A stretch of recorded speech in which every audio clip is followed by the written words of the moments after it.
يا رب. السلام عليكم، يا رب تكونوا بخير. الفيديو بتاعنا افكار كتيرة من افكار للمشويات. المشويات كل العيد طبعا بيحب كل حاجة مشوية. هنعمل انواع كتيرة، الحواوشي وكفتة وشيش طاووق. هنعمل افكار جميلة وان شاء الله تجربيها وتعجبك.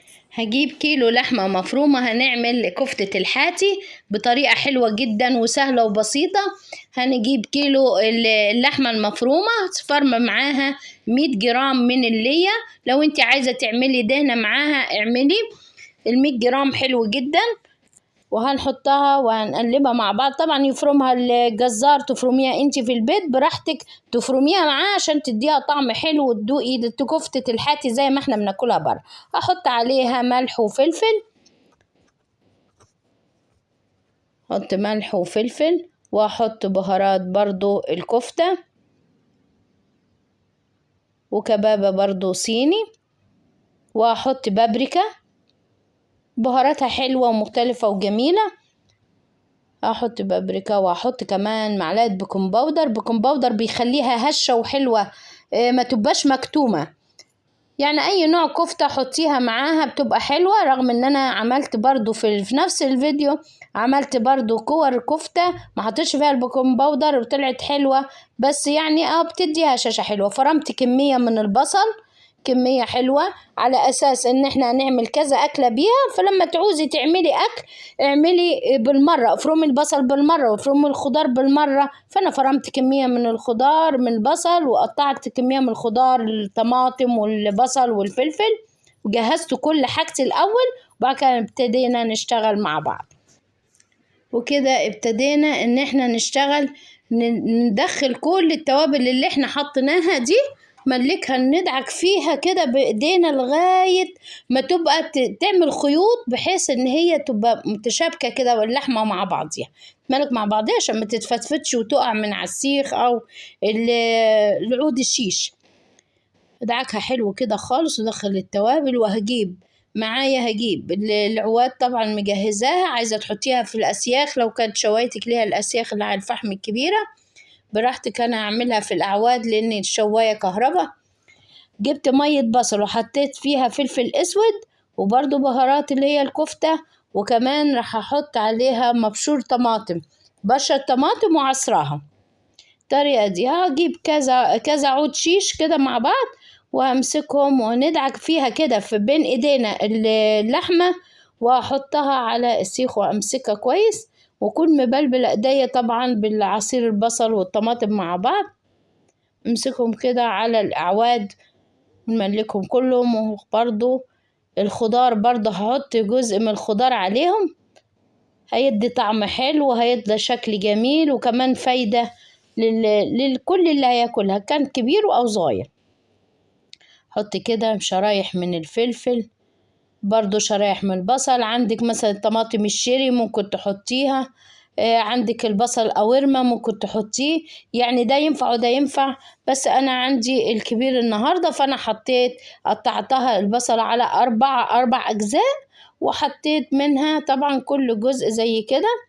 ما دخلتش ورقة البصل عشان انا حاطة كذا عود مع بعض، بس دخلتها هي والفلفل والطماطم. شوفوا المنظر رائع جميل خطيرة. برضو هوريكي برضو تاني عشان نعمل باقي الكفتة مع بعض.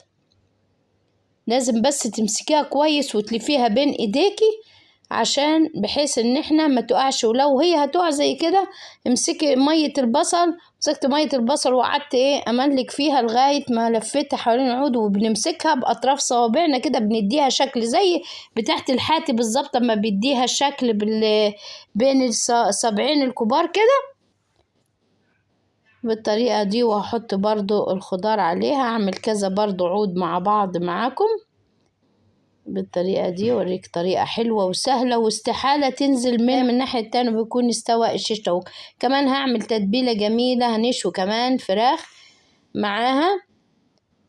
هنمسك مية بصل وهحط عليها مبشور الطماطم اللي احنا برضو جهزناه من الاول، وهنحط ملح وفلفل وليمون وخل.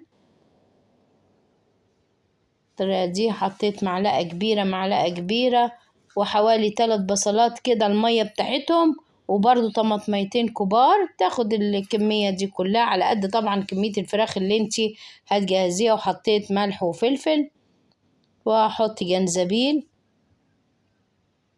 واحط اللورة وحبهان مطحونين بيديها طعم حلو قوي. وبرضو هحط توابل اللي هي الفراخ المشوية. هنقلب كل الخليط كده مع بعضه، وهنمسك نتبل الفراخ اللي احنا هنشويها كلها، طبعا غسلينها ومنضفينها. هنشوفها مع بعض. ادي الفراخ اهي بتاعتي، مسكتها وغسلتها بمحلول النقع برضو زي ما احنا غسلنا الصدور. غسلنا برضو الفراخ بنفس الطريقة. وامسكها انا فتحتها من الصدر، ما فتحتهاش من الظهر، ان الفرختين دول كبار وحسيت ان هما مش هيستووا كويس على الشواية، فانا مسكتهم فتحتهم من الصدر عشان يبقى الصدر ناحية وناحية. ففتحتهم كلهم بس من تحت الجلد، ما تبوظيش الجلد بالذات، بحيث ان انتي بيدي شكل جميل في التقديم. وهنحط كل التوابل دي نشبع بيها الفراخ كلها، ندهنها كلها من فوق وتحت تحت الجلد، وندخل كله وندعكها كده بين ايدينا الطريقة دي اهو. دخل كل التوابل، بحيث كمان لما احنا هنتبلها قبليها انتي تجهزيها وتتبليها وتركنيها بتبقى رائعة، بتدي طعم حلو. حتى على الأقل ساعة قبليها، لو انتي مش عندك وقت وعايزة تجربي الوصفة، حتى قبليها بساعة بنص ساعة بتدي طعم حلو في الشوي. طبعا تبقى الفراخ خلاص كده دخل فيها كل التوابل. كمان هنعمل نوع تاني من الكفتة هنقدمه مع الرز البسمتي. جبت برضو كيلو لحمة مفرومة، وحطيت عليه بصلة واحدة مفرومة وملح وفلفل. وهنمسك كل اللحمة هندخلها مع البصل، وهنكور الكفتة. كمان توابل الكفتة حطيت معاها بملح وفلفل وتوابل الكفتة. والبصلاية المفرومة فرم ناعم طبعا، وعصرنا من المية ومعلقة صويا صوص بتديها طعم خطير. وهنقلب كل المقادير دي مع بعضها كده، ندخل كل التوابل بالبصلة بكله في التوابل. بوريكي كمان وانا بشوي الفراخ عطيتها صدمة من ناحية الجلد، تحطيها دايما ما تشوي تحطيها ناحية الجلد الاول.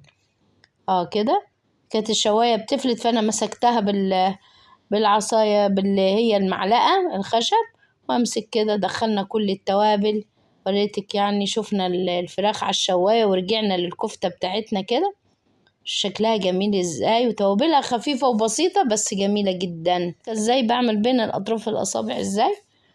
اجيب طاسة برضو على النار، واحط معلقتين زيت بس. احنا مش هنقليهم بس، هنشوحهم شويحة، والتشويحة دي هتخليهم يستووا ويبقوا جمال جدا زي ما يكون شويناهم على شواية او شويناهم في الفرن.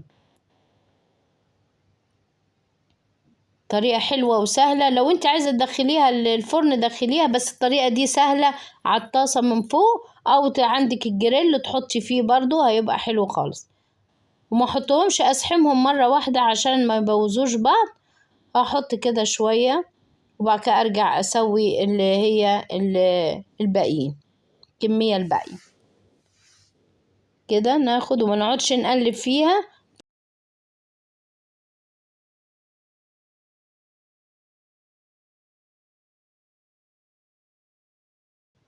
كده حطيت نص الكمية، وحطيت كمان نص الكمية التانية. هنعمل كمان رز بسمتي مع بعض. حطيت المية تغلي الكمية طبعا اللي انت عايزاها.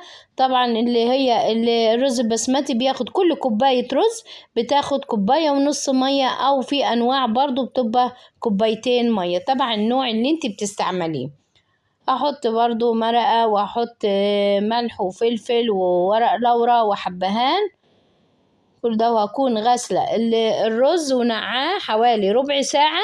بعد كده راح احطه في المية، بس اهم حاجة ان احنا ما نحطش غير لما نكون من المية بتغلي. هنزل كل المقدار اللي انا هحطه،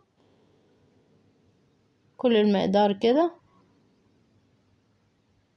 عندك مرق لحم مرق فراخ ممكن تحطيه. انا حطيت المية وحطيت مرق اللي هي مكعبات المرق، وهحط كمان واحدة لومي بس الواحد يغسلها، يعني انا غسلتها الاول بتبقى كلها تراب من العطارين وكده. وهحط كمان مع النص معلقة بودرة الزعفران. الطريقة دي راح اقلبهم مع بعض، وما نغطيش الحلة غير لما تغلي المية تاني، لان الرز لما نزلناه راح خلى المية طبعا بردت شوية، فاول ما تغلي هغطيها، واول ما يتشرب هوطي عليها العين لغاية ما يستوي. هنعمل كمان نوع تاني، هنعمل الحواوشي برضو، الحواوشي بطريقة حلوة. هحط ملح وفلفل، وهحط عليها كمية البصل. مستعملة كيلو لحمة برضو مفرومة، الكيلو برضو بيبقى فيه برضو نسبة دهون، يعني حوالي 100 جرام، عايزاها 150 دسمة اكتر براحتك برضو. واحط توابل الحواوشي، حطينا ملح وفلفل وتوابل الحواوشي، حطيت معلقة كده عليها، معلقة صغيرة. واحط كيلو الا ربع بصل. الحواوشي بيستحمل ان انت تحطي له بصل، يعني في بيحطوا كيلو كامل بصل بالطريقة دي. عايزة تحطي كيلو، عايزة تحطي كيلو ربع، انا حطيت كيلو الا ربع.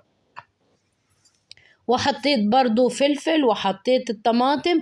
الطماطم بنحوش منها البذر، وبنحوش منها بناخد اللحمة بس بتاعت الطماطم، وبنقطعها مكعبات، وبدخل كل الحاجات الجميلة دي كده مع بعض. الألوان جميلة جدا الطريقة دي. ومجهزين طبعا العيش بتاعنا، مجهزينه كده، وراح أدهنه بالسمنة. عايزة تدهنيه بالزيت برضو حاجة ترجعلك، بس أنا دهنته بالسمنة. السمنة بتدي طعم حلو، كمان لما بتبقى سمنة بلدي بتدي طعم خطير. وطبعا أول ما ابتديت أشتغل في الحواوشي مشغلة الفرن، بحيث إن أنا يعني مسافة ما أنا أخلصهم يكون الفرن سخنت عشان تشغل على طول، من غير لا ورق زبدة ولا ورق الألمونيوم ولا أي حاجة. حطيتهم على الصاج الفرن واستووا بقوا جمال جدا. دهنا العيش كله، فتحت العيش كله مرة واحدة وندهنه مرة واحدة، وبعد كده هنحط كمان اللحمة. الطريقة دي اهو. نفتحه بالمقص بتاع المطبخ، طبعا المقص اللي تستعمليه في المطبخ ما تستعمليش غيره للمطبخ، ما تستعملوش في اي حاجة تاني، لان ده بتستعمليه للاكل. انا فتحت العيش كده ورحت حطيته وحشيته كله ودخلته الفرن. اقطع كمان شوية خضار عشان نقدمها مع الصينية الجميلة دي اللي احنا هنقدم فيها كل الحاجات الحلوة دي مع بعض. في حاجات سويناها وحاجات ركناها. الطريقة دي اهو. هقطع من الخيار وهقطع طماطم، وهنعمل كمان سلطة اللي هي الزبادي. من سلطة الزبادي عملتها قبل كده معاكي في الفيديوهات برضو لو حابة تستفيدي منها. وسلطة الطحينة بشرت طبعا اللي هي الخيار، بشرته وعصرته كويس وحطيته على الزبادي، وحطيت ملح وفلفل، تقلبيه مع بعض جميل جدا.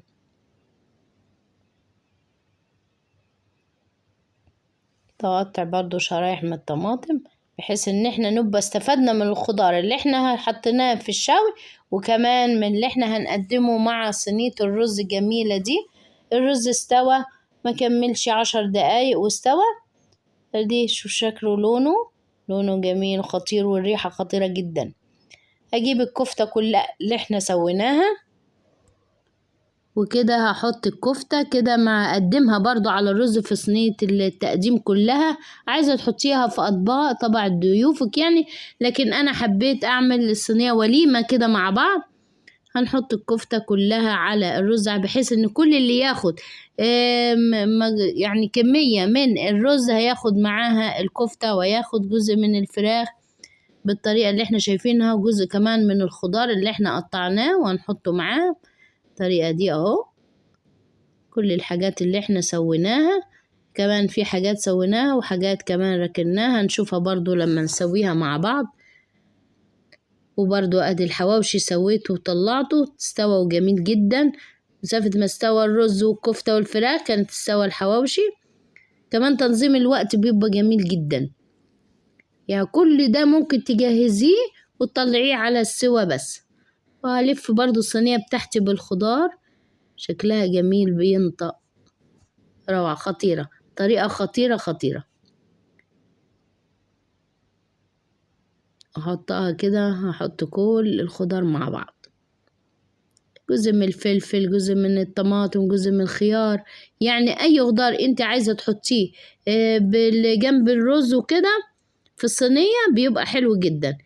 واستفدنا من الخضار اللي احنا حطيناه في الشوي، وفي نفس الوقت الخضار اللي جنب الرز دي. وعملنا طبعا السلطات زي ما قلنا، سلطة الزبادي وسلطة الطحينة، وعملت وردات كده من الخيار تدي شكل جميل.